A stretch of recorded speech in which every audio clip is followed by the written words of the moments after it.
Okay, this is part 5 of foreclosures, and this should be the final one. Now, you got the accepted offer, you've gone to court, and the JP has asked if anybody else in the court has another offer, and sure enough, 3 or 4 people come forward and say, yeah, we here's another offer. They hand it to them. The JP will open it all up, look at everyone, and they'll go for the best offer. Now, you as the initial person that brought the whole thing to court as that buyer, you are also allowed to hand in a closed envelope as well. So if you see that 4 people are handing in envelopes, you know they're all going to be better than yours because they know what your offer is, your original offer.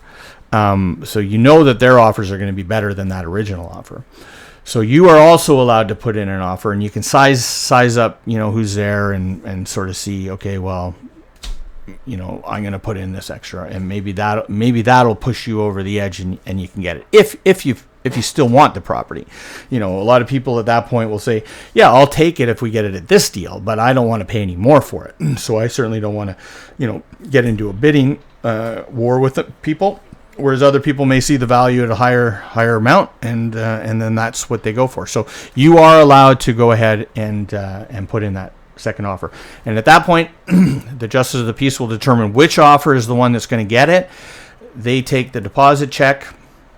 Actually, they're going to hand it back because the deposit check goes to the buyer's realty office, okay, and they hold it in trust there. But anyways, that whole thing is finalized. They do all the paperwork. You get your deposit check, or your realtor gets the deposit check, and he goes and hands it in, and then whoever had the highest bid gets that thing, and everybody else gets their deposit checks back. Now, as far as strategies are concerned, it becomes very interesting, because if you look at the process and how it happened, you can start to see, a lot of people will already figure out, okay, here's some of the strategies that you're going to use. But if you're not sort of cluing into that yet, I'm gonna make it a little bit easier for you. So, in a market like Vancouver, okay, or any of the surrounding Vancouver areas, Coquitlam, Port Coquitlam, New Westminster, even out in the Fraser Valley, Surrey, Langley,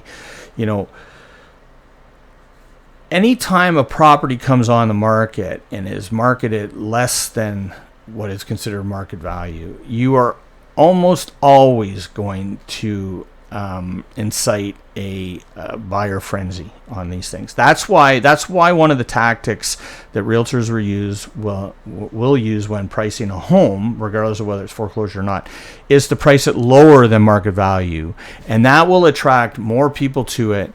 And then that generally will drive the price up.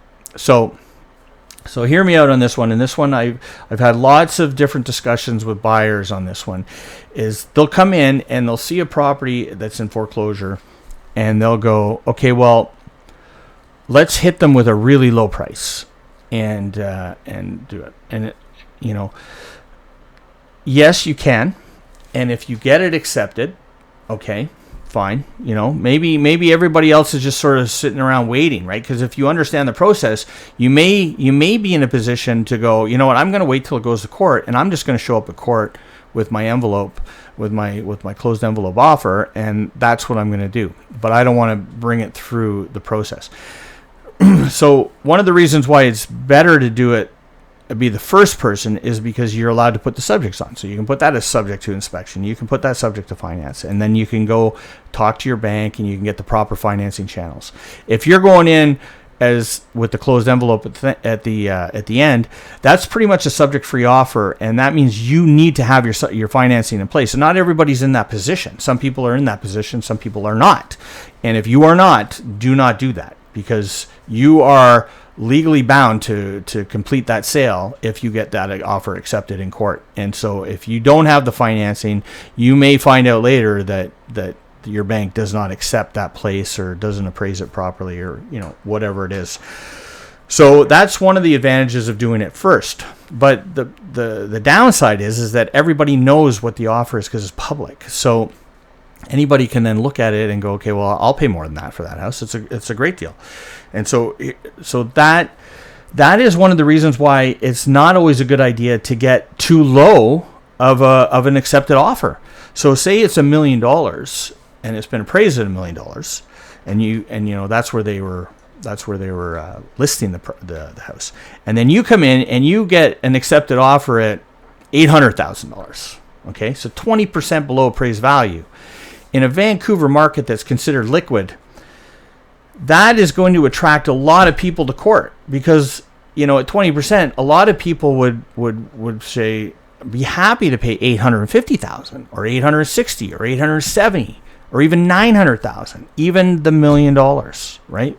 Depending on how hot the market is, because some places are just so hard to buy, and I'm sure everybody's seen that where, you go to try to buy a house and it's like 15 people are offering on the house that you want. And the same thing happens now in court.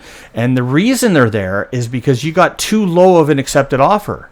And that actually causes the price to go up.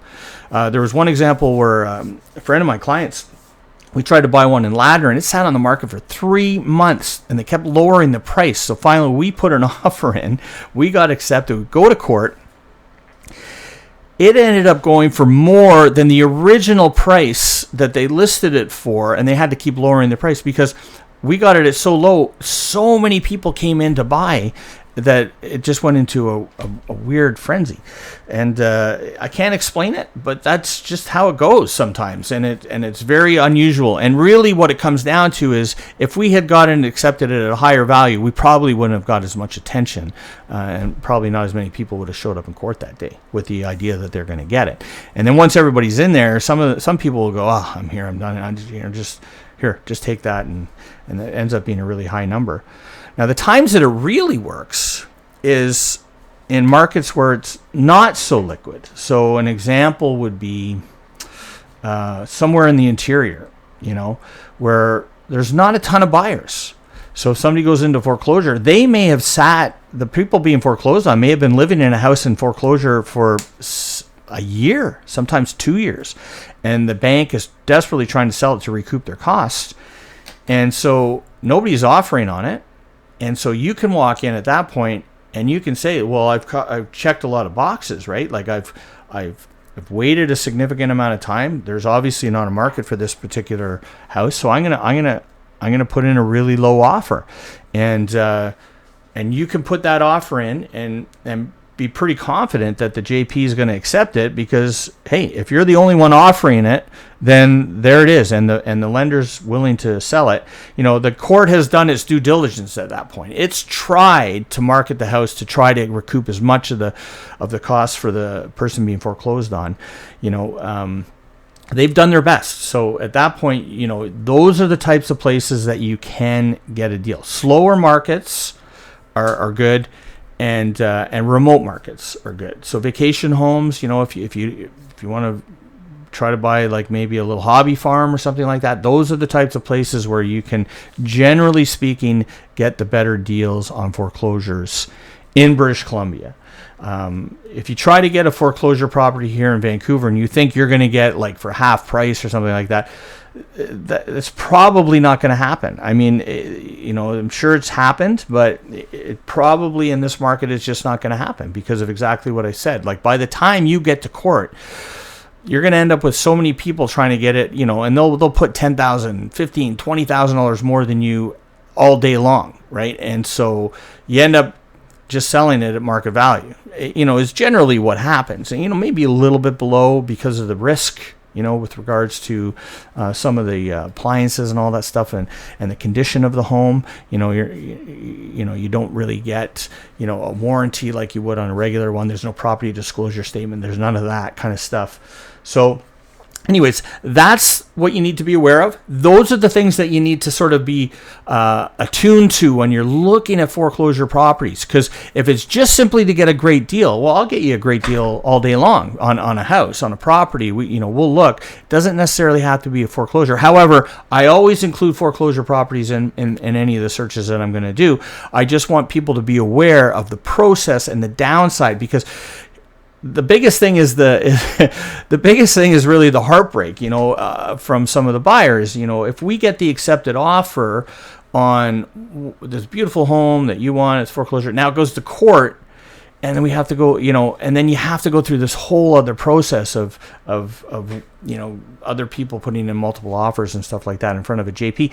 That can be very discouraging, and especially if you don't get the house in the end because somebody's offered so much more money, it can be a real heartbreak. And so I like to prepare people for the for the journey that the foreclosure process is, and for some people it's fine. They'll just put bids in, and that's totally cool, and they're happy with it, and they don't get emotional. Some people are a little more emotional about it. It's like, no, look, I need a place, and I gotta get a place, right? And this is the one I wanted, and then it's gone. So anyways, those are the things to look at. I'm glad you stuck with me. 5 parts. I know it's a long one, and by all means, call me. Let's go through it. If you're looking at foreclosure properties, if you're looking at just even trying to get a great deal on a house, give me a call. I'm always happy to help you. Okay, I'm Bary Connerty, and that has been your Real Estate Flash.